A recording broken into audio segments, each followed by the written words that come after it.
Hi friends, ಅವರೆಕಾಳು ರವೆ ಉಪ್ಪಿಟ್ಟು ಮಾಡ್ತಾಯಿದ್ದೀನಿ. ಒಂದು ಬಾಣಲಿಗೆ ರವೆ ಒಂದು ಕಪ್ಪಲ್ಲಿ ಹಾಕ್ಕೊಂಡು ಚೆನ್ನಾಗಿ ಹುರ್ಕೊಳ್ಳೋಣ. ಇದನ್ನು ಕೆಂಪಗೆ ಹುರ್ಕೊಂಡು ಅದೇ ಬಟ್ಲಿಗೆ ರವೆನ ಹಾಕ್ಕೊಂಡು ಅದೇ ಬಾಣಲಿಗೆ ಒಂದು ಸ್ವಲ್ಪ ಎಣ್ಣೆ ಹಾಕ್ಕೊಂಡು ಒಂದು ಸ್ಪೂನು ಸಾಸಿವೆ, ಚಿಟಪಟ ಅಂದಮೇಲೆ ಕಡಲೆಬೇಳೆ, ಉದ್ದಿನಕಾಳು ಇದೆರಡೂ ಹಾಕ್ಕೊಂಡು ಚೆನ್ನಾಗಿ ಹುರ್ಕೊಳ್ಳೋಣ. ಕೆಂಪಗಾದಮೇಲೆ ಈರುಳ್ಳಿ, ಮೆಣಸಿನಕಾಯಿ, ಕರಿಬೇವು ಇದನ್ನು ಹುರ್ಕೊಳ್ಳೋಣ. ಅವರೆಕಾಳು,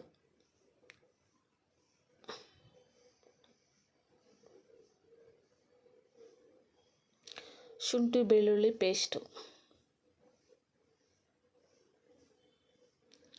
ಟೊಮೊಟೊ ಒಂದು 4 ಟೊಮೊಟೊ,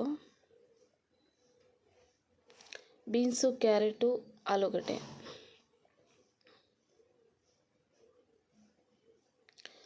ರುಚಿಗೆ ತಕ್ಕಷ್ಟು ಉಪ್ಪು ಹಾಕ್ಕೊಳ್ಳಿ. ಸ್ವಲ್ಪ ಅರಿಶಿನ ಹಾಕ್ಕೊಂಡು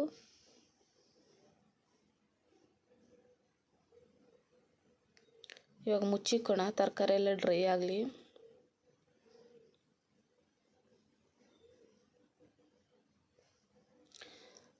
ರವೆ ತಗೊಂಡಿರೋ ಬಟ್ಲಲ್ಲೇ ಫುಲ್ಲಾಗಿ 2 ಬಟ್ಲು ನೀರು, 1 ಬಟ್ಲು ರವೆಗೆ 2 ಬಟ್ಲು ನೀರು ಚೆನ್ನಾಗಿ ಕುದಿಬೇಕು.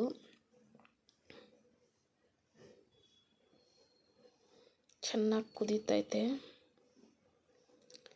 ಇದಕ್ಕೆ ಒಂದು ಅರ್ಧ ನಿಂಬೆಹಣ್ಣು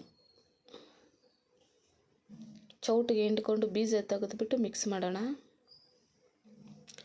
ಉಪ್ಪು ಖಾರ ನೋಡಿಬಿಟ್ಟು ರವೆ ಹಾಕೋಣ. ಈಗ ಸಣ್ಣ ಉರಿ ಇಟ್ಕೊಂಡು ಸ್ವಲ್ಪನೇ ಹಾಕ್ಕೊಂಡು ಈ ಥರ ಮಿಕ್ಸ್ ಮಾಡ್ಕೊಬೇಕು, ಕಲಿಸ್ಕೊಬೇಕು. ಇಲ್ಲಾಂದರೆ ಉಂಡೆ ಉಂಡೆ ಆಗಿಬಿಡುತ್ತೆ. ಕಾಯಿ ತುರಿ, ಕೊತ್ತಂಬರಿ ಸೊಪ್ಪು,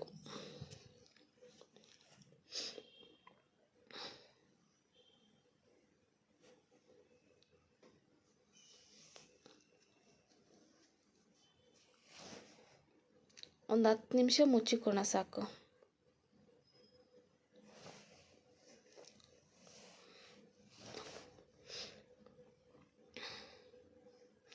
ರೆಡಿ.